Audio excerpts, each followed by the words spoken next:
The morning sun cast long shadows across forward operating base Karma in eastern Afghanistan as Staff Sergeant Maria Santos adjusted her headset and settled into her cramped translator booth.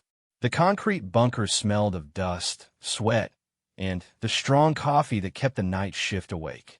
Maria had been stationed here for 8 months, and to everyone around her, she was just another linguist doing her job, translating intercepted communications and helping with local civilian interactions.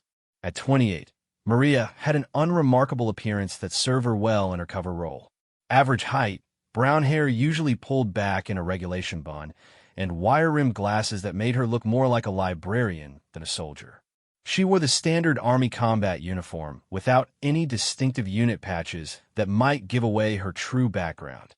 To her fellow soldiers, she was quiet, competent, and forgettable, exactly as she intended. The base housed about 300 personnel from various units, mostly logistics and support staff for the larger operations happening throughout the region.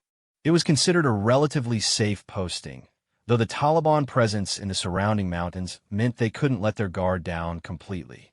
The base was strategically important as a supply hub, with convoys regularly departing to deliver equipment and supplies to more forward positions. Maria's official job involved monitoring radio communications in Pashto and Dari, translating documents seized in raids, and occasionally accompanying patrols to help communicate with local villagers.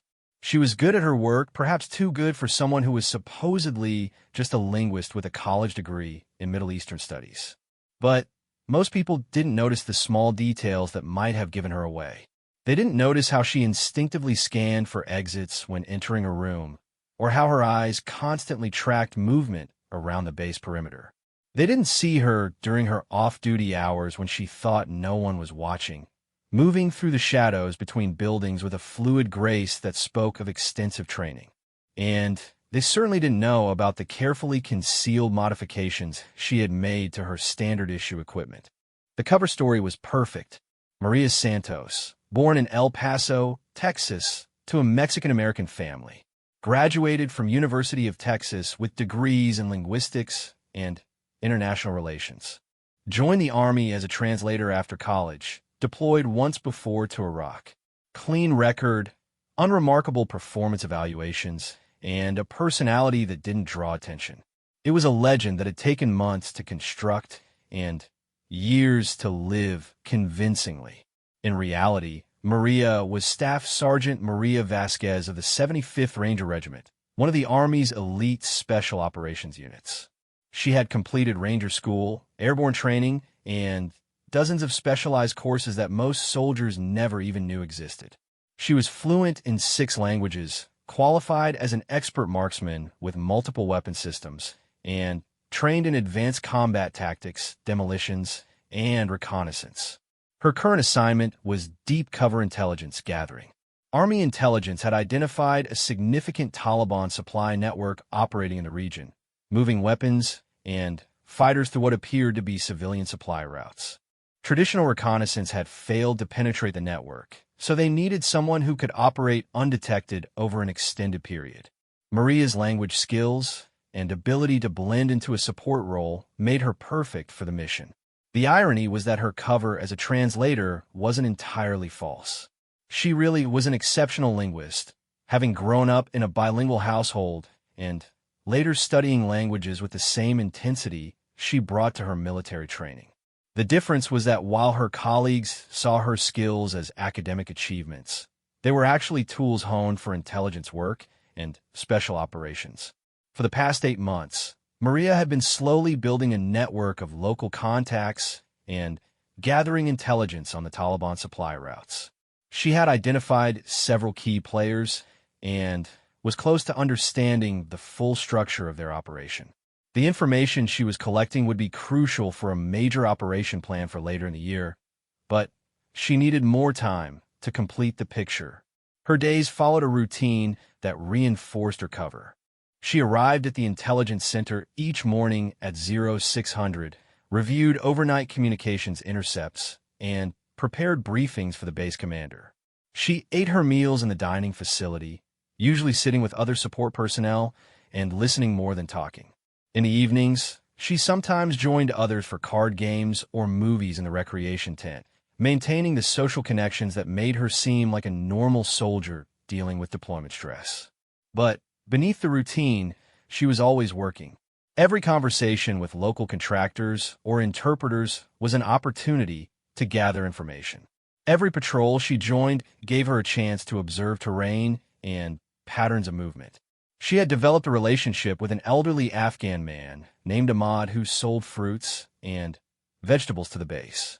Through careful questioning disguised as casual conversation, she had learned that his nephew worked for one of the transportation companies suspected of collaborating with the Taliban. The base commander, Colonel Richards, was a by-the-book officer who ran a tight operation. He had no idea about Maria's true mission. Her assignment came from levels well above his security clearance. As far as he knew, she was just another translator doing valuable but routine work.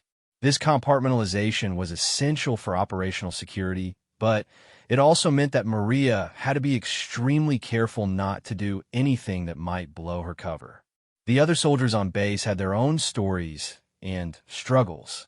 There was Sergeant First Class Johnson, a mechanic from Alabama who spent his free time writing letters to his wife and 2 young daughters. Private Martinez, barely 19, who had joined the Army to pay for college and was counting down the days until his deployment ended. Captain Thompson, a logistics officer who took her job seriously and worked 18-hour days to keep supplies flowing to forward bases. Maria had gotten to know all of them over the months, and in some ways, this was the hardest part of her mission. These were good soldiers doing their jobs in difficult circumstances, and they trusted her as one of their own. They had no idea that she was gathering intelligence that might put them in danger, or that her real mission took precedence over everything else, including their safety, if necessary. The radio crackled to life, interrupting her thoughts. "Base, this is Convoy Charlie 7, requesting permission to depart Checkpoint 3. Destination FOB Warrior, ETA 1600 hours. Maria listened as the communications sergeant acknowledged the transmission. Convoy Charlie 7 was carrying supplies to another forward base about 50 kilometers away through some of the most dangerous terrain in the region. It was a routine run that happened twice a week, but routine didn't mean safe. The Taliban had been increasingly active lately, and intelligence reports suggested they were planning something significant. She glanced at the convoy manifest on her desk. 12 vehicles, 42 personnel, including the convoy commander, Major Patricia Williams. Williams was a respected officer with multiple deployments and a reputation for bringing her people home safely. The convoy was carrying ammunition, medical supplies, and communication equipment, all materials that would be valuable to the enemy if captured.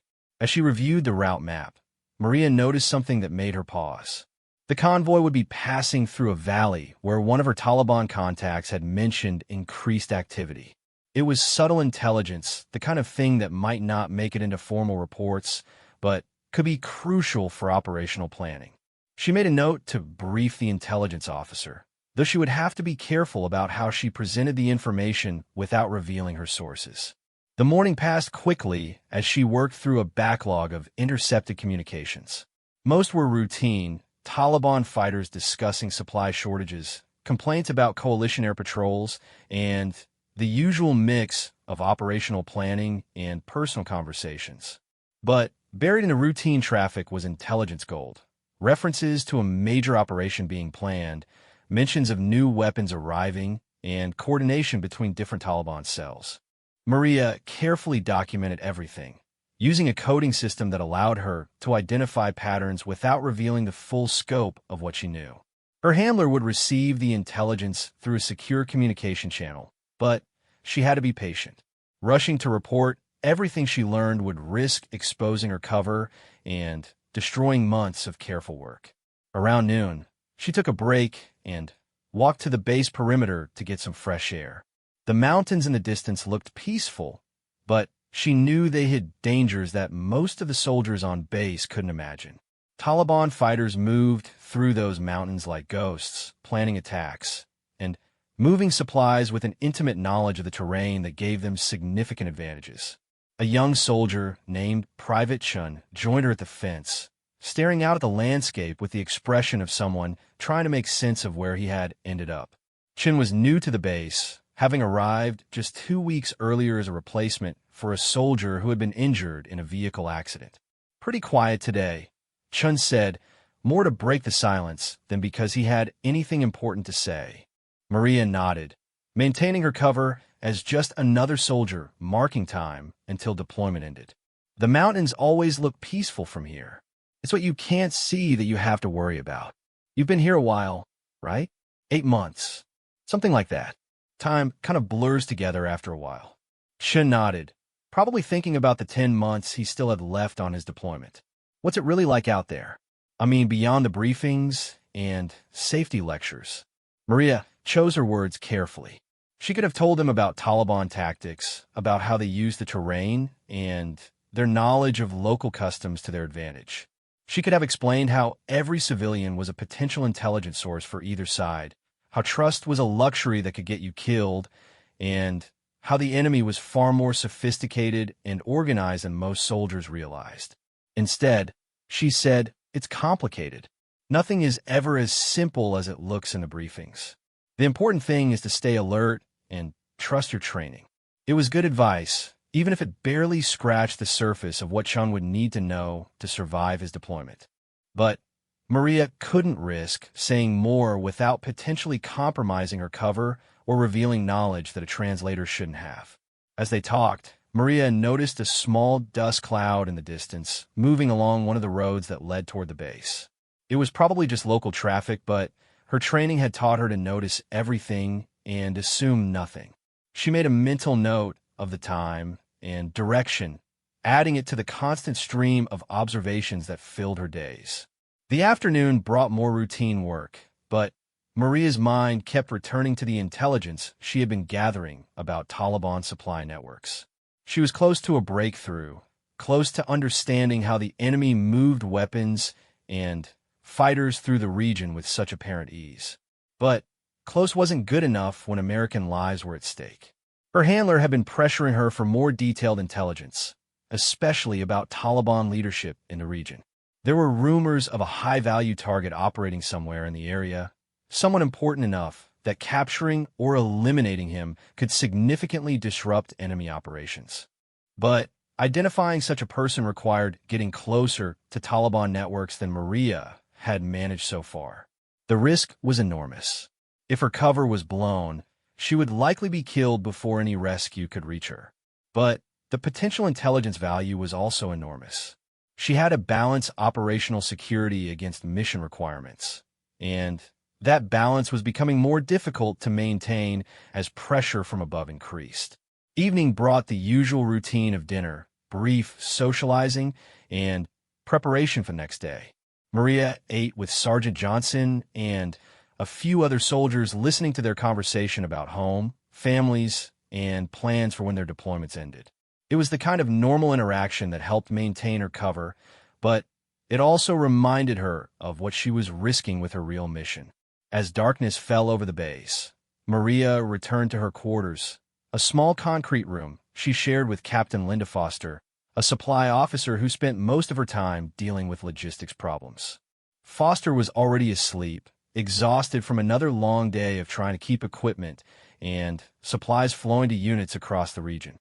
Maria lay in her bunk, staring at the ceiling and thinking about the intelligence briefing she would attend tomorrow. There had been reports of increased Taliban activity in several areas, and she knew that some of it was connected to the network she had been investigating. The question was whether she had enough information to act on, or whether she needed to maintain her cover and continue gathering intelligence. Sleep came slowly, as it usually did when her mind was processing the complex web of information and relationships that defined her real mission. In her dreams, she was back in Ranger training, pushing through exhaustion and pain to complete missions that had seemed impossible at the time. But those missions had been training. This was real, and the consequences of failure extended far beyond her own survival. The base was quiet except for the usual sounds of a military installation at night: generators humming, sentries moving along the perimeter, and the distant sound of aircraft on patrol. Somewhere out in the darkness, Taliban fighters were probably moving through the mountains, planning operations against coalition forces. And somewhere among those fighters was the intelligence Maria needed to complete her mission. Tomorrow would bring new challenges and new opportunities. The convoy to FOB Warrior would depart as scheduled, following a route that had become routine over months of regular supply runs. But Maria knew that routine was the enemy of security, and that the Taliban were patient enough to watch and wait for the right moment to strike.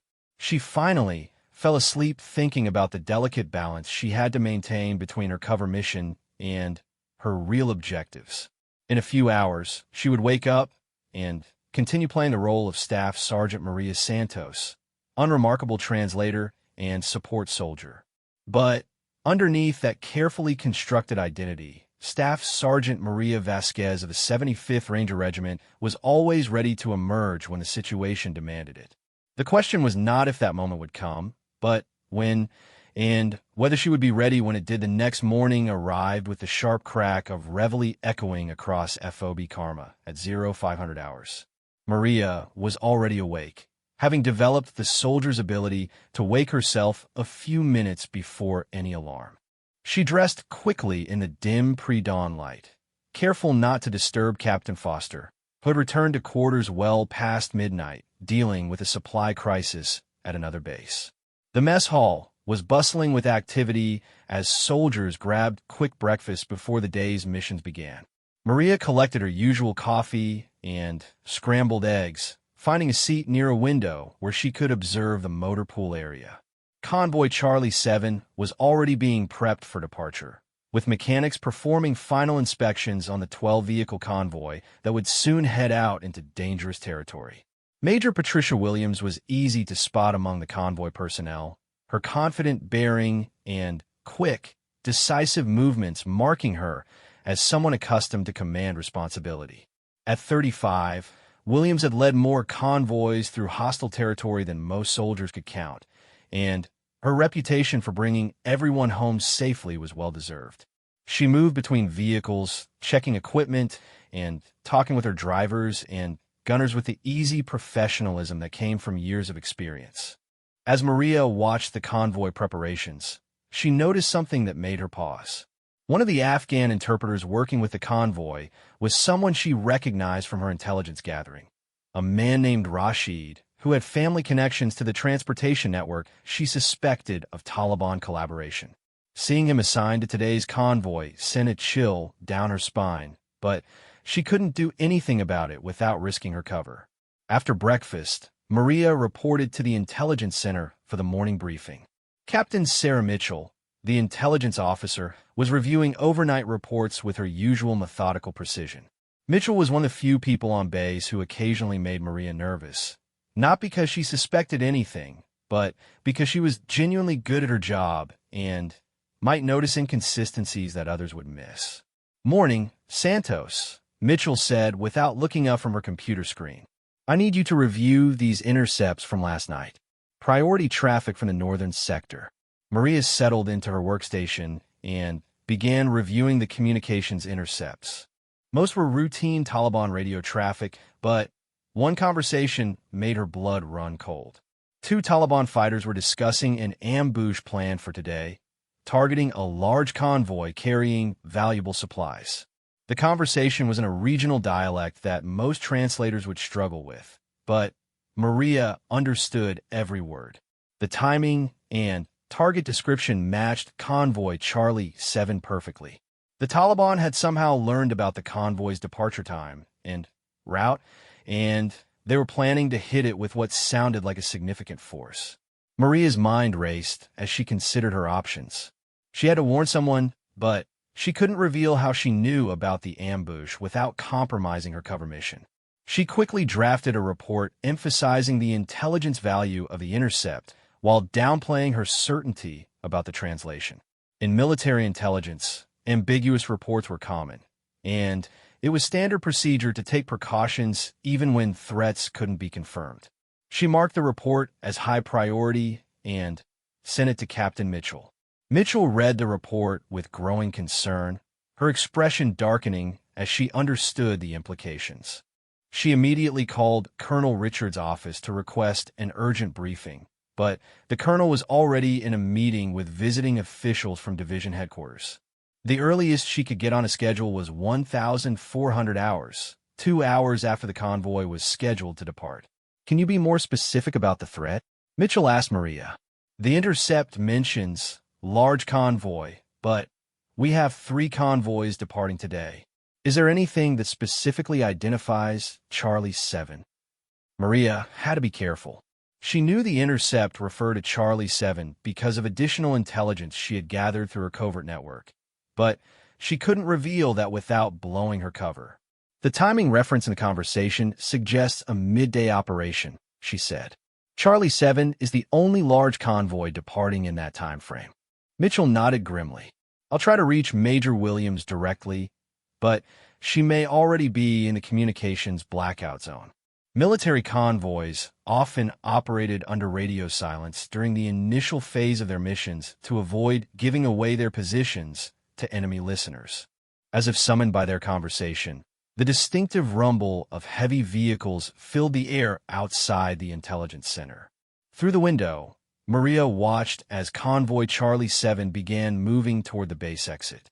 12 vehicles in standard formation: lead security vehicle, command vehicle, 8 cargo trucks, another security vehicle, and a trailing gun truck. 42 soldiers heading into danger, unaware that the enemy was waiting for them. Maria felt the familiar tension that came with having critical information, but being unable to act on it directly. In her previous life, as an openly acknowledged ranger, she would have been part of the team planning a response to the threat. Now, she could only watch and hope that her intelligence warning would be enough to keep good soldiers alive. The convoy disappeared beyond the base perimeter, heading north toward the mountain passes that led to FOB Warrior. Maria knew the route well from studying maps and reports, and she could visualize the terrain where the ambush would likely take place. There was a valley about 20 kilometers from the base where the road passed between steep hills. Perfect terrain for the kind of attack the Taliban specialized in. Captain Mitchell was still trying to reach higher headquarters through various communication channels, but military bureaucracy moved slowly even in urgent situations. By the time anyone with authority to order a convoy recall received the intelligence, Charlie 7 would be deep in dangerous territory with limited options for retreat or reinforcement. The morning passed slowly as Maria continued her routine translation work, while part of her mind tracked the convoy's progress. She knew approximately when they would reach each checkpoint along their route, and she could estimate when the ambush would likely occur based on the Taliban communications she had intercepted. Around 1,100 hours, the base communications center received Charlie 7's first scheduled check-in. "Base, this is Charlie 7. Position checkpoint 2. All vehicles operational. Proceeding on schedule." Major Williams' voice sounded calm and professional, with no indication that she suspected the danger ahead. Maria found herself gripping her pen tightly as she listened to the transmission. She wanted to grab the radio and warn them directly, but that would not only blow her cover. It would also be useless since she couldn't explain how she knew about the ambush without revealing intelligence sources that were more valuable than any single convoy. The irony was bitter. She had spent 8 months building the intelligence network that had provided the warning about today's ambush, but the very success of that network made it impossible for her to act directly to save the soldiers who were about to drive into a trap. Captain Mitchell finally reached Colonel Richards at 1,130 hours, but his response was predictably cautious. The intelligence was valuable, but not specific enough to justify recalling a convoy that was already committed to its mission. Charlie 7 would continue to FOB Warrior, but a quick reaction force would be placed on standby in case the threat materialized. It was a reasonable decision based on the information available to the colonel, But Maria knew it wasn't enough. The Taliban ambush would be well-planned and executed with the kind of tactical sophistication that could overwhelm even an experienced convoy. A quick reaction force might arrive in time to help with casualties, but probably not soon enough to prevent them. As noon approached, Maria found herself checking the clock every few minutes. According to her analysis of the route and the Taliban communications, the ambush would likely occur sometime between 1200 and 1300 hours. She tried to focus on her routine work, but her training and instincts were screaming that she should be doing something more active to help the convoy. The base continued its normal rhythm of activity around her. Soldiers went about their daily tasks. Aircraft came and went from the landing pad, and the operations center maintained its steady hum of communication traffic. To everyone else, it was just another day in a long deployment. Only Maria and Captain Mitchell knew that somewhere north of the base, 42 American soldiers were driving toward what might be their last fight. At 1,230 hours, Charlie 7 checked in from Checkpoint 4. They were now less than 10 kilometers from the danger zone, moving through increasingly difficult terrain where escape options were limited. Major Williams reported no signs of enemy activity, but Maria knew that meant nothing. The Taliban were experts at remaining invisible until the moment they chose to strike. "Santos, I need you to monitor communications more closely," Captain Mitchell said. "If this ambush is real, we might start picking up Taliban coordination traffic as they position for the attack." Maria nodded and adjusted her radio frequencies to cover the bands most commonly used by Taliban fighters in the region.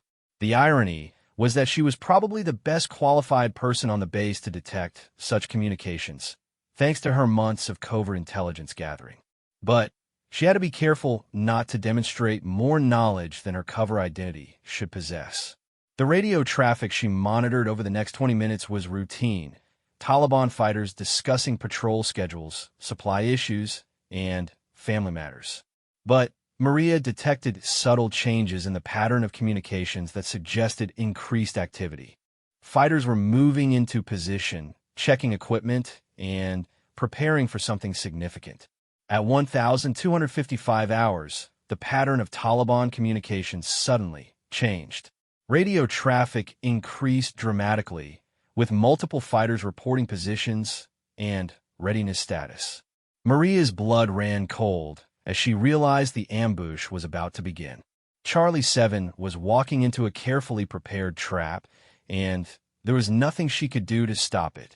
She had to make a choice that would define not just her mission, but possibly the rest of her life. She could maintain her cover, continue gathering the intelligence that might save hundreds of lives in future operations, and watch as 42 good soldiers drove into an ambush. Or she could find a way to act, knowing that doing so would likely end her covert mission and waste 8 months of careful work. The decision was made easier by a crackle of radio traffic that made her heart skip a beat. One of the Taliban fighters had just reported visual contact with the American convoy, and another voice was coordinating the final positioning of ambush elements. The attack would begin within minutes. Maria stood up from her workstation, her mind racing through options. She could claim to have intercepted something urgent, but that would require explaining capabilities she wasn't supposed to have. She could create a distraction that would force base personnel to contact the convoy, but that would delay any response. Or she could take direct action, but that would mean revealing her true identity and capabilities. As she wrestled with the decision, another radio transmission made the choice for her. "American convoy has stopped," one of the Taliban fighters reported. "Something is wrong. They may have spotted our positions." If Charlie 7 had detected the ambush, they would be taking defensive positions and calling for support. But if they were simply making a routine stop, they would be completely vulnerable when the attack began. Either way, they would need help, and they would need it soon. Maria looked around the intelligence center, noting who was present and how they were positioned. Captain Mitchell was focused on her computer screen, the communication sergeant was handling routine traffic, and 2 other analysts were working at their stations. In about 30 seconds, she would have to decide whether to remain Staff Sergeant Maria Santos, translator, or become Staff Sergeant Maria Vasquez, ranger. The Taliban radio traffic was building to a crescendo, with multiple fighters reporting ready positions and awaiting the order to attack. Somewhere north of the base, Major Williams and 41 other American soldiers were about to face a fight they might not survive.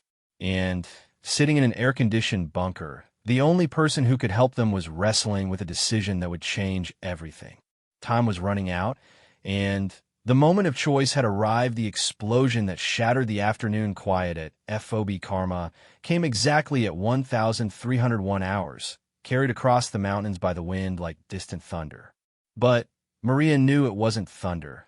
It was the sound of improvised explosive devices detonating under Convoy Charlie 7, 22 kilometers north of the base. Captain Mitchell's head snapped up from her computer screen as the radio erupted with emergency traffic. Base, this is Charlie 7. Contact. IED strike on lead vehicle, taking heavy fire from multiple directions. Request immediate support. Major Williams' voice was strained but controlled, the sound of automatic weapons fire crackling in the background as she tried to coordinate her convoy's response to the ambush. The Taliban had struck with the precision Maria had feared, catching the convoy in the middle of a kill zone with limited options for escape or maneuver. Charlie 7, this is base, the radio operator responded. Roger your contact report. Support is en route. Give us your status and location. Lead vehicle is destroyed, 2 Kia, 3 WIA, taking fire from hills on both sides of the road. Grid coordinates. Williams' transmission was interrupted by the distinctive crack of incoming rocket-propelled grenades. Maria felt the familiar calm that came over her in crisis situations, a mental state she had learned to cultivate during ranger training when chaos threatened to overwhelm rational thought. Around her, the intelligence center was transforming into a crisis response hub as personnel rushed to support the embattled convoy. Captain Mitchell was already coordinating with the operations center to launch the Quick Reaction Force, while other analysts scrambled to provide real-time intelligence on enemy positions. But Maria knew that conventional response would take time that Charlie 7 might not have as the Taliban pressed their attack with overwhelming firepower. The radio continued to carry desperate reports from the convoy. Charlie 7 Alpha, this is Charlie 7. Can you move your vehicle to provide overwatch? We need suppressing fire on the eastern ridgeline. -7. Alpha vehicle is immobilized, engine compartment on fire. We're extracting casualties and setting up defensive positions behind the vehicle. Maria closed her eyes briefly, visualizing the terrain where the convoy was trapped. She had studied every map and satellite image of the region during her months of intelligence gathering. The ambush site was a natural kill zone, a narrow valley with steep hills on both sides, perfect for the kind of coordinated attack the Taliban specialized in. The enemy had clearly planned this operation carefully, positioning fighters with machine guns and RPGs on the high ground while using IEDs to disable vehicles and trap the convoy in the open. It was a textbook ambush, and Charlie 7 was responding with textbook tactics, but sometimes textbook wasn't enough when the enemy had every advantage. Santos, Captain Mitchell called out. I need you monitoring Taliban communications. They might be coordinating additional forces for a follow-up attack. Maria quickly adjusted her radio equipment to the frequencies she knew the Taliban were using. What she heard confirmed her worst fears. The ambush was being conducted by a much larger force than intelligence had estimated, with additional fighters moving to block potential escape routes. Multiple enemy elements converging on target area. One Taliban fighter reported. Americans are trapped. Beginning final assault in 10 minutes. The translation sent ice through Maria's veins. The Taliban weren't content with a hit-and-run attack. They were planning to overrun the convoy position and capture or kill everyone. It was exactly the kind of sophisticated operation that her covert intelligence gathering had been designed to prevent, but preventing it required acting on information she wasn't supposed to have. The base's quick reaction force was still 20 minutes away from launch, and even then, it would take another 30 minutes to reach the ambush site. Charlie 7 would be destroyed long before help arrived through conventional channels. The only option was to break the rules of engagement, and her cover mission to give the convoy the intelligence they needed to survive. "Captain," Maria said, her voice carefully controlled, "I'm picking up Taliban communications suggesting a much larger enemy force than initially estimated. They're planning to overrun the convoy position within the next few minutes." Mitchell looked at her sharply. "Can you be more specific? Numbers, positions, timing." This was the moment Maria had been dreading since her deployment began. Every word she spoke now would either save 42 American lives or compromise an intelligence operation that had taken months to develop. There was no middle ground, no way to help the convoy without revealing capabilities that would blow her cover. "Approximately 60 to 80 fighters," Maria said, making her choice. "Machine gun positions on both ridgelines, RPG teams moving to block the southern exit from the valley, and a reserve force approaching from the north. They plan to begin final assault at 1,315 hours. The precision of the intelligence was far beyond what any translator should have been able to extract from fragmentary radio intercepts. Captain Mitchell stared at her for a moment, clearly processing the implications of Maria's unnaturally detailed report. "How do you know all that?" Mitchell asked quietly. Before Maria could answer, the radio erupted with another desperate transmission from Charlie 7. "Base, we're being overrun. Enemy fighters closing from multiple directions. We need support now, not in 30 minutes. The sound of intense gunfire in the background told Maria everything she needed to know about the convoy situation.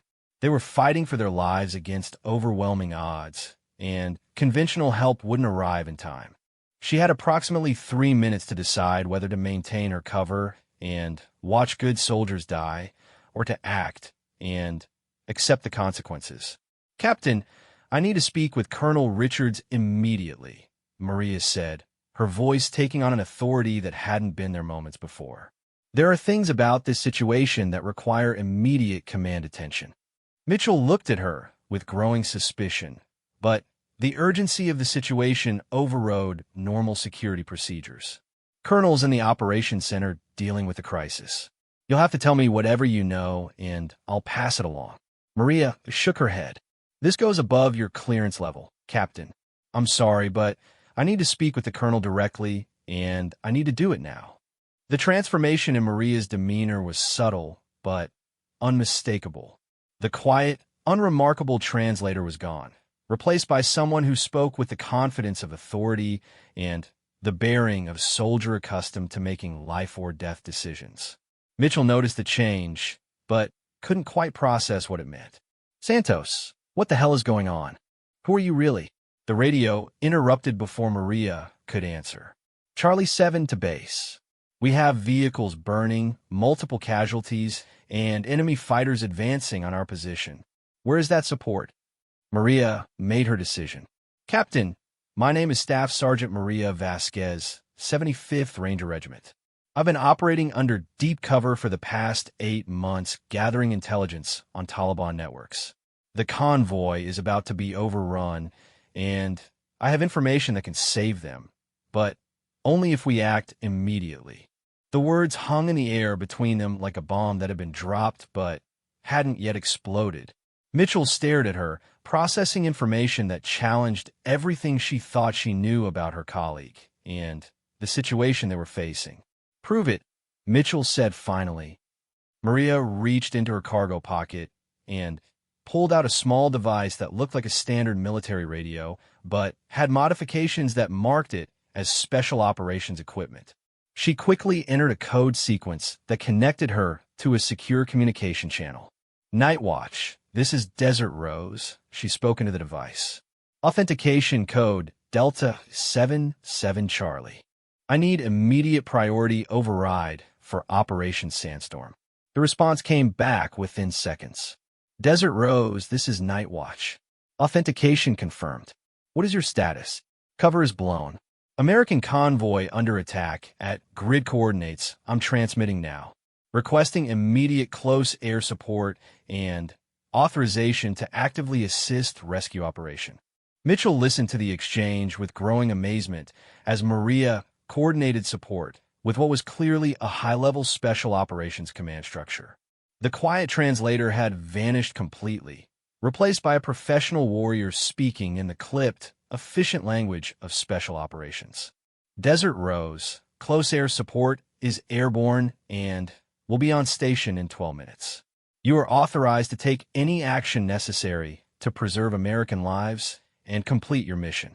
Maria acknowledged the transmission and turned back to Mitchell, who was staring at her as if seeing a ghost. Captain, I need you to patch me through to Major Williams directly. She needs to know exactly where the enemy positions are and how to position her forces for survival until air support arrives. Mitchell nodded numbly and began setting up the communication link. Around them, the intelligence center had become a hub of frantic activity as the full scope of the convoy's crisis became apparent. But none of the other personnel had heard Maria's conversation or understood the transformation that had just occurred. Charlie 7, this is base intelligence. Maria spoke into the radio when the connection was established. Major Williams, I have detailed enemy positions and recommended defensive adjustments for your force. Base intelligence, this is Williams. Go ahead, but make it fast. We're about to be overrun. Maria's voice took on the calm, authoritative tone of someone who had coordinated combat operations in similar situations. Major, you have approximately 80 enemy fighters positioned as follows. Machine gun nest on Eastern Ridge at approximately 200 meters north of your position. RPG team on Western Ridge directly above you. And reserve force approaching from the north along the ridgeline. The precision of the intelligence was immediately apparent to Williams, who had been struggling to identify enemy positions through the chaos of combat. How do you have this level of detail? She asked between bursts of gunfire. That's not important right now, Major. What's important is positioning your forces to survive the next 10 minutes until air support arrives. I recommend moving your defensive perimeter to the large boulder formation approximately 50 meters south of your current position. It will provide better cover and give you overlapping fields of fire. Williams didn't hesitate. The intelligence was too accurate and too valuable to question. Roger that, base. We're moving now. Maria continued to provide real-time intelligence as the convoy repositioned, using her knowledge of Taliban tactics and the terrain to anticipate enemy movements. She watched the clock, knowing that air support was still 8 minutes away and that Charlie 7 needed every advantage she could give them. Major, be advised that enemy reserve force will likely attack your flanks simultaneously in approximately 3 minutes. Position your machine guns to cover the approaches from east and west, and prepare to concentrate fire on the northern approach when I give you the signal. The radio carried the sounds of desperate combat as Charlie 7 fought to reposition under fire. Maria could hear the distinctive sounds of different weapons, the sharp crack of M4 rifles, the heavier reports of machine guns, and the explosive impact of RPGs hitting nearby rocks. Captain Mitchell had been listening to the exchange with growing awareness of what she was witnessing. You're not just translating intercepts, she said quietly. You're coordinating the defense of that convoy like you can see the entire battlefield. Maria nodded grimly, still focused on the radio. I've been mapping Taliban positions and tactics for 8 months. I know their standard ambush procedures, their communication patterns, and how they're likely to attack. But none of that matters if we can't keep Charlie 7 alive for 6 more minutes. The next few minutes would determine whether her decision to break cover had been heroic or catastrophic. 42 American lives hung in the balance, and Maria was the only person in position to help them survive until reinforcements arrived. The sound of approaching Apache helicopters reached FOB Karma, just as Maria finished coordinating Charlie 7's final defensive positions. The distinctive whop-whop-whop of rotor blades carried across the mountain valleys like approaching thunder, bringing hope to a desperate situation that had been balanced on the edge of disaster. Charlie 7, this is Warrior 2-1 on station. The Apache pilot's voice crackled through the radio. I have visual on multiple enemy positions. Preparing to engage. Maria keyed her radio, speaking with the authority of someone who had coordinated close air support operations many times before. Warrior 2-1, this is base intelligence. Priority targets are machine gun positions on eastern and western ridgelines. Friendly forces are in defensive positions behind boulder formation, marked with orange signal panels. Roger, base intelligence. I have friendly positions marked. Beginning attack run on eastern ridge. The sound of the Apache's 30mm cannon firing echoed across the mountains, followed immediately by secondary explosions as Taliban positions were obliterated by precisely aimed Hellfire missiles.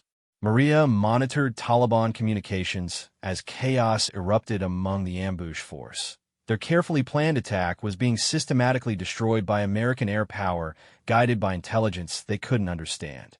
Enemy fighters are breaking contact, Maria reported to Major Williams. Air support has neutralized primary threats. But be advised, Taliban reserve forces are withdrawing to regroup. Maintain defensive positions until ground reinforcements arrive. Captain Mitchell watched the coordinated operation with growing amazement. The quiet translator she had known for months was conducting combat operations with the skill of a special operations coordinator, providing intelligence and tactical guidance that was saving American lives in real time. Charlie 7 to base intelligence. Major Williams' voice came through the radio, calmer now that the immediate threat had passed. Outstanding intelligence support. How did you know exactly where those positions were? Maria hesitated for a moment before answering. The immediate crisis was over, but the implications of her actions were just beginning to sink in. Her cover was blown, her covert mission was compromised, and she would have to face the consequences of choosing tactical success over strategic objectives. Major, that's a conversation for a different time and place, she said finally. Right now, focus on casualty evacuation and securing your position. The quick reaction force should reach you within 15 minutes. As the radio traffic shifted to routine post-combat procedures, Maria became aware that the entire intelligence center had fallen silent around her. Captain Mitchell, the communications sergeant, and the other analysts were all staring at her with expressions ranging from confusion to amazement to suspicion. Sergeant Santos, Captain Mitchell said formally, I think we need to have a very detailed conversation about exactly who you are and what you've been doing at this base for the past 8 months. Before Maria could respond, Colonel Richards entered the intelligence center with 2 officers she didn't recognize. The colonel's expression was grim, but not entirely surprised, suggesting that he had been briefed on at least part of what had just occurred. Everyone except Santos and Mitchell, clear the center immediately, Richards ordered. This area is now classified above your clearance levels. As the other personnel filed out, Maria found herself facing 3 senior officers who clearly knew more about her situation than their expressions revealed. The moment she had been dreading since the beginning of her deployment had finally arrived, the moment when her 2 identities would collide and she would have to account for months of deception.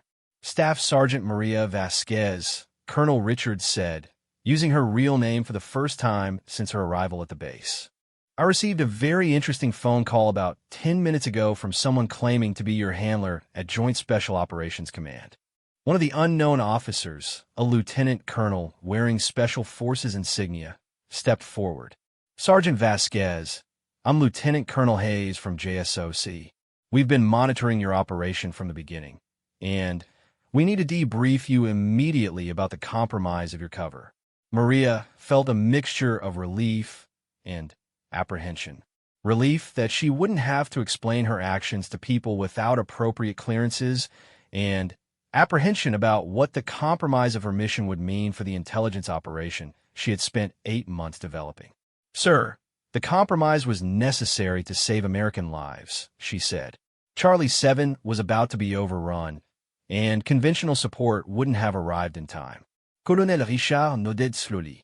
According to the preliminary reports I'm receiving, your intelligence coordination saved at least 30 lives and prevented the loss of significant military equipment.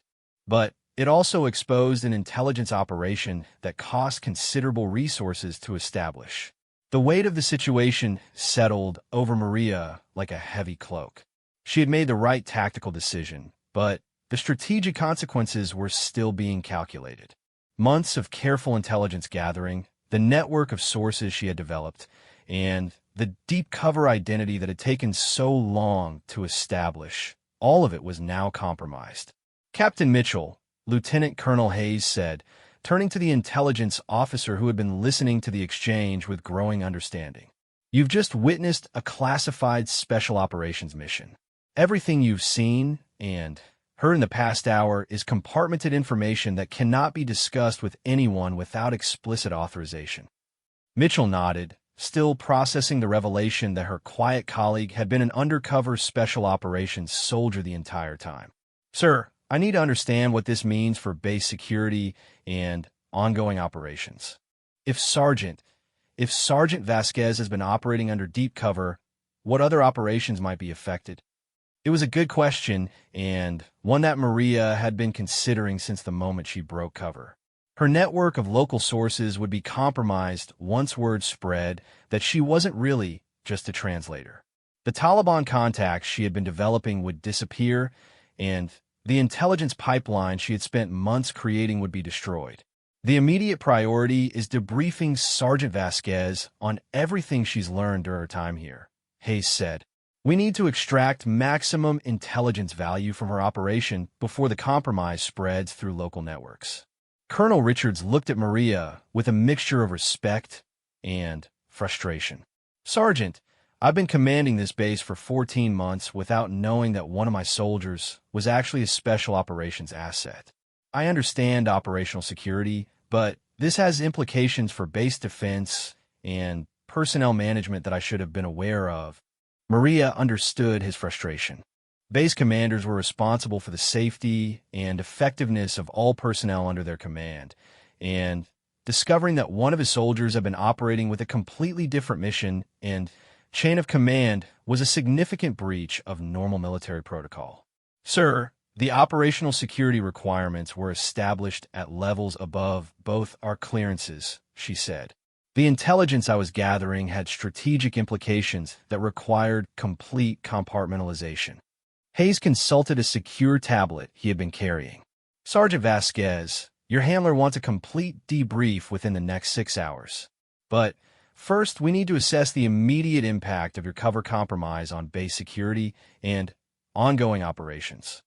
The next several hours passed in a blur of debriefings, secure communications, and strategic planning sessions. Maria found herself explaining 8 months of intelligence gathering to officers who were trying to understand both what she had learned and what her compromise would cost in terms of future operations. The intelligence she had gathered was substantial, detailed information about Taliban supply networks, leadership structures, and operational planning that would be valuable for future military operations. But the network of sources and contacts she had developed over months of patient work was now useless, burned by her decision to save Charlie 7. The individual you identified as Rashid, the interpreter with the convoy, Hayes said during one of the debriefing sessions. How certain are you about his connection to Taliban networks? Maria had been dreading this question because it highlighted the complexity of her situation. He has family members involved in transportation networks that I believe are collaborating with the Taliban. But I don't have definitive proof of his personal involvement. That's a problem, Captain Mitchell interjected. He's been working with convoys for 3 months. If he's compromised, it could explain how the Taliban knew about today's mission. The implications were troubling. If Maria's assessment was correct, Rashid might have been providing the Taliban with information about convoy schedules and routes, making him partially responsible for the ambush that had nearly destroyed Charlie 7. But acting on suspicion without concrete evidence could damage relationships with local interpreters who were genuinely helping coalition forces. As the afternoon wore on, Maria began to understand the full scope of what her decision had cost. The intelligence operation she had spent 8 months developing was finished. Her carefully constructed cover identity would have to be abandoned, and her future role in special operations would be affected by her choice to prioritize immediate tactical success over long-term strategic objectives. But as reports came in from the Convoy rescue operation, she also learned what her decision had saved. Charlie 7 had suffered 4 killed in action and 7 wounded, but casualties could have been far worse if the Taliban had succeeded in overrunning their position. The intelligence she provided had enabled them to position their defenses effectively and guide air support to critical targets. Major Williams arrived at FOB Karma that evening, having left her convoy at FOB Warrior to return and personally debrief the intelligence support that had saved her soldiers. When she walked into the classified briefing room and saw Maria, her expression was one of confused recognition. "You're the translator who provided our combat intelligence," Williams said. "But you're not really a translator, are you?" Maria shook her head. "No, ma'am. Staff Sergeant Maria Vasquez, 75th Ranger Regiment. I've been operating under deep cover for the past 8 months." Williams studied her for a moment, processing the information. "Sergeant, I don't know what your real mission was or what it cost to help us today, but I want you to know that 42 soldiers are going home to their families because of what you did. Whatever the strategic implications, you made the right choice." The words meant more to Maria than any official commendation could have. She had joined the Rangers to serve her country and protect fellow soldiers, and today she had done exactly that, even though it meant sacrificing months of careful intelligence work. As night fell over FOB Karma, Maria sat in the classified briefing room writing her final intelligence report as an undercover operative. Tomorrow, she would begin the process of transitioning back to her real identity and accepting a new assignment that would take her away from the base that had been her home for 8 months. The cost had been significant, but the choice had been clear. When forced to choose between strategic objectives and the lives of fellow soldiers, she had chosen to save lives. It was a decision that would define not just her military career, but her understanding of what it meant to be a soldier and a ranger. Outside, the base continued its normal rhythm of operations, but inside the intelligence center, the quiet translator who had never drawn attention to herself had revealed herself to be something far more complex and dangerous. Staff Sergeant Maria Santos was gone forever, but Staff Sergeant Maria Vasquez was ready to face whatever challenges came next 3 weeks after the convoy ambush. Maria stood in the departure area of FOB Karma, her duffel bag packed with 8 months of memories and a few personal items that had survived her extended deception. The base looked the same as it had on her first day, but everything else had changed fundamentally since she revealed her true identity. The official debriefings had taken 2 weeks to complete, with officers from Joint Special Operations Command, Army Intelligence, and the Pentagon flying in to extract every detail of her covert operation. The intelligence she had gathered was deemed valuable enough to justify the resources that had been invested in her mission, but the compromise of her cover had ended any possibility of continuing the operation. Captain Mitchell approached her as she waited for the helicopter that would begin her journey back to Fort Benning and the 75th Ranger Regiment. Over the past 3 weeks, their relationship had evolved from the formal interaction between an intelligence officer and a translator to something approaching friendship between 2 professional soldiers who had shared an extraordinary experience. "So what's next for you?" Mitchell asked. "Back to Rangers and regular special operations?" Maria adjusted her equipment, noting how different it felt to be wearing her actual rank insignia and Ranger tab after months of hiding her true identity. "Probably. JSOC hasn't decided whether my cover being blown makes me too recognizable for future undercover work, or if the experience makes me more valuable for similar operations." It was a question that had been weighing on her mind since the debriefings ended. Deep cover operations were rare and required soldiers with very specific skill sets, but They also required soldiers who could disappear into assumed identities without being recognized. Her face and name were now known to Taliban networks throughout the region, which might limit her effectiveness for similar missions. For what it's worth, Mitchell said, I think you made the right choice. Strategic intelligence is valuable, but saving 42 American lives was worth more than any operation could have been. The sentiment was shared by most of the soldiers at FOB Karma, who had learned at least part of what had happened during the convoy ambush. Official security restrictions meant that most personnel still didn't know the details of Maria's real mission, but word had spread that the quiet translator had somehow provided intelligence that saved Convoy Charlie 7. Colonel Richards emerged from the operations center and walked over to where Maria was waiting. His attitude toward her had evolved from initial frustration over the security breach to grudging respect for her professionalism and the difficult choices she had faced. Command responsibility had given him a deeper appreciation for the complexity of balancing strategic objectives against immediate tactical needs. Sergeant Vasquez, he said formally, I wanted to personally thank you for your service at this base. Your real mission may have required deception, but your dedication to protecting American soldiers was always genuine. Maria accepted the colonel's handshake, noting the irony that she was receiving more recognition for ending her covert mission than she ever could have received for successfully completing it. Deep cover operations were designed to be invisible, with success measured by intelligence gathered rather than recognition received. The sound of approaching helicopters announced the arrival of her transportation back to the conventional military world. As the aircraft settled onto the landing pad, Maria reflected on the 8 months that had changed her understanding of what it meant to serve as a soldier and a ranger. Sergeant Johnson, the mechanic from Alabama she had gotten to know during her months of maintaining her cover, approached with several other soldiers who had worked with her in her role as a translator. Their expressions were a mixture of confusion, respect, and curiosity about the revelation that their quiet colleague had been someone entirely different. Vasquez, Johnson said awkwardly, we want to say goodbye and thank you for whatever it was you really did here.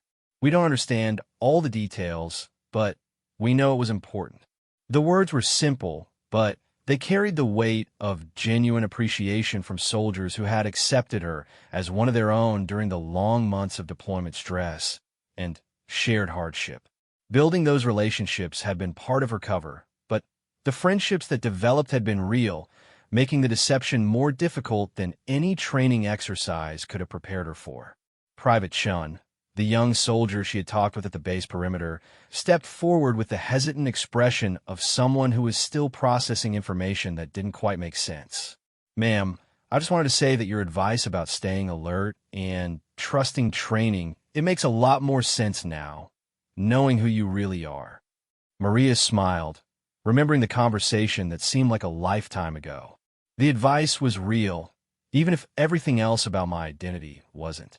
Take care of yourself, Chun. You're going to be fine. As she prepared to board the helicopter, Maria caught sight of Ahmad, the elderly Afghan man who sold fruits and vegetables to the base. He was watching her departure from near the base exchange, his expression thoughtful in a way that suggested he knew more about recent events than most people realized. During her months of careful intelligence gathering, Ahmad had been one of her most valuable sources of information about local transportation networks and Taliban activities. Their conversations had been disguised as casual interactions between a soldier and a local vendor, but they had provided crucial intelligence about enemy movements and supply routes. Now, with their cover blown, those conversations would be remembered differently by anyone who cared to investigate. Ahmed's safety might be compromised by his association with an American intelligence operative, adding another layer of consequences to her decision to break cover. Lieutenant Colonel Hayes appeared at her side as she prepared to leave, carrying a secure briefcase that contained the classified materials related to her operation. His presence was a reminder that even though her time at FOB Karma was ending, the intelligence she had gathered would continue to be valuable for future operations. Sergeant, your debriefings have been extremely valuable, Hayes said. The intelligence you gathered during 8 months of deep cover work is being incorporated into operational planning at the highest levels. Your sacrifice wasn't wasted. Maria nodded, though she knew that the value of intelligence was often difficult to measure in concrete terms. The information she had provided might prevent future attacks, help target enemy leaders, or support larger strategic operations, but she would probably never know the specific impact of her work. The helicopter crew chief signaled that they were ready for departure. Maria took a final look around the base that had been her home for 8 months, noting details that had become familiar during her time there. The concrete barriers that protected against indirect fire, the guard towers where sentries maintained constant watch, and the mountains in the distance that held both beauty and danger. Captain Foster, her roommate during the long months of maintaining her cover, appeared with a small package wrapped in brown paper. Their relationship had been necessarily superficial, limited by the security requirements of Maria's real mission. But Foster's presence had made the isolation of deep cover work more bearable. "I know you can't tell me what you were really doing here," Foster said quietly, "but I wanted you to have this. It's a photo of all of us from the dining facility last month. Maybe it will help you remember that not everything about your time here was just a mission." The gift was simple, but meaningful, representing the human connections that had developed despite the artificial nature of Maria's presence at the base. She tucked the package in her gear, knowing that it would serve as a reminder of the people she had lived among while pursuing objectives they could never understand. As the helicopter lifted off from FOB Karma, Maria watched the base shrink below her until it became just another cluster of buildings in the vast Afghan landscape. The 8 months she had spent there represented the most complex and challenging assignment of her military career, requiring her to balance competing loyalties and maintain deceptions that went against her natural instincts. The mission had ended with a choice that revealed her true identity and priorities, but it had also demonstrated the reality of special operations work, that no plan survived contact with actual events, and that soldiers had to be prepared to adapt when circumstances demanded different approaches than originally planned. During the flight to Bagram Air Base, where she would catch a transport back to the United States, Maria reviewed the lessons learned from her deep cover operation. The intelligence she had gathered was valuable, but the most important insight was about the difficulty of maintaining false identities while building genuine relationships with fellow soldiers. Her handler at JSOC had already indicated that her experience made her valuable for future operations requiring similar skills, but the question remained whether her face was now too recognizable in certain regions for effective undercover work. The Taliban had sophisticated intelligence networks of their own, and her identity as a special operations soldier would be remembered and shared among enemy networks. At Bagram, Maria found herself in the familiar environment of a major military hub, surrounded by soldiers from dozens of units heading to and from deployments throughout the region. For the first time in months, she was wearing her actual rank and unit insignia, no longer required to maintain the careful deception that had defined her daily existence. The transition back to her real identity was both relief and challenge. After months of being careful about every word and action, she had to readjust to being herself without the constant awareness of maintaining cover. It was a psychological shift that would take time to complete, requiring her to remember which experiences were real and which had been part of her assumed identity. During the long flight back to the United States, Maria reflected on the 42 soldiers whose lives had been saved by her decision to break cover and provide tactical intelligence during the convoy ambush. Major Williams had been right. Whatever the strategic cost, saving those lives had been worth the sacrifice of her intelligence operation. But the experience had also taught her about the complexity of special operations work and the difficulty of making decisions when strategic objectives conflicted with immediate tactical needs. Her next assignment would be informed by those lessons, whether it involved similar deep cover work or more conventional special operations missions.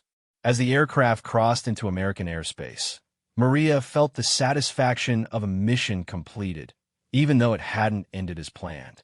She had spent 8 months gathering valuable intelligence while maintaining a deception that required constant vigilance.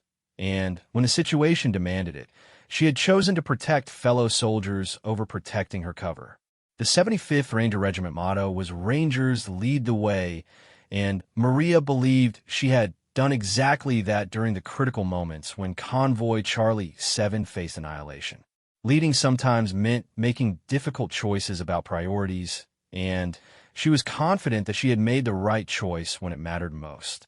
Fort Benning appeared below the aircraft as they prepared to land, marking the end of one chapter and the beginning of another in Maria's career as a special operations soldier. The quiet translator who had never drawn attention to herself was gone forever, but Staff Sergeant Maria Vasquez of the 75th Ranger Regiment was ready for whatever challenges lay ahead. The base translator had become a combat leader when the situation demanded it, revealing skills and capabilities that had been hidden for months but never forgotten. It was a transformation that defined not just her military career, but her understanding of what it meant to serve with honor when the stakes were highest and the choices were hardest to make.